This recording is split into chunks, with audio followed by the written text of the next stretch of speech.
सोपे प्रश्न विचार. आपले नाव काय? माझं नाव देवेंद्र सरिता गंगाधरराव फडणवीस. सर, आपल्या प्रवासाची सुरुवात कशी झाली?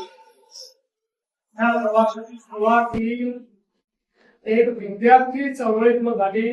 ते माझी विद्यार्थी परिषदेमध्ये विद्यार्थ्यांच्या प्रश्न सोडवत मी इकडे आलो.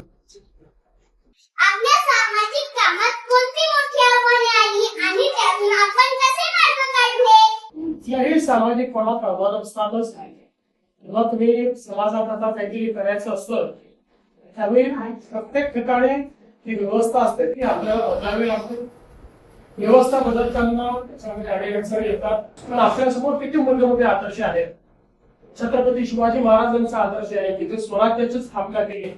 त्यांना स्वराज्याची स्थापना करताना मुलाची लढावं लागलं, काही तुम्हाला स्वतःची लढावं लागलं.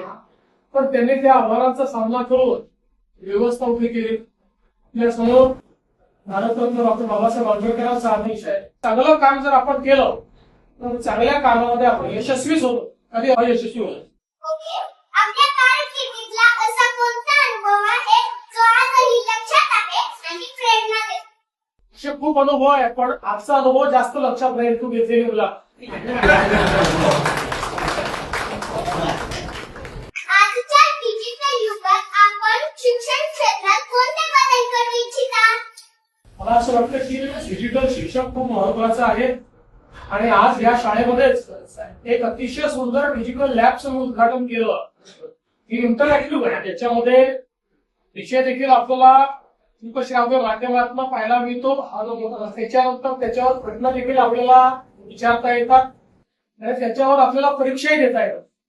मला असं वाटतं की आता डिजिटल युगामध्ये डिजिटल शिक्षण हे अत्यंत महत्वाचं आहे. प्रत्येकाकरता डिजिटल शिक्षणामुळे शिक्षणाची दारं उघडलेली आहेत. जगातली कुठली गोष्ट ही आता आपल्याला शिकता येते. त्यामुळे मला असं वाटतं की आपल्या शाळेतल्या आता जे डिजिटल लॅब आहे तुमच्यापैकी प्रत्येकाने त्या डिजिटल लॅब मध्ये जाऊन डिजिटल शिक्षण घ्यायचं. थँक्यू सर, तुमचा मौल्यवान वेळ दिल्याबद्दल खूप खूप थँक्यू. धन्यवाद. थँक्यू. तुझा पण मौल्यवान वेळ दिल्यानंतर तिथे आला.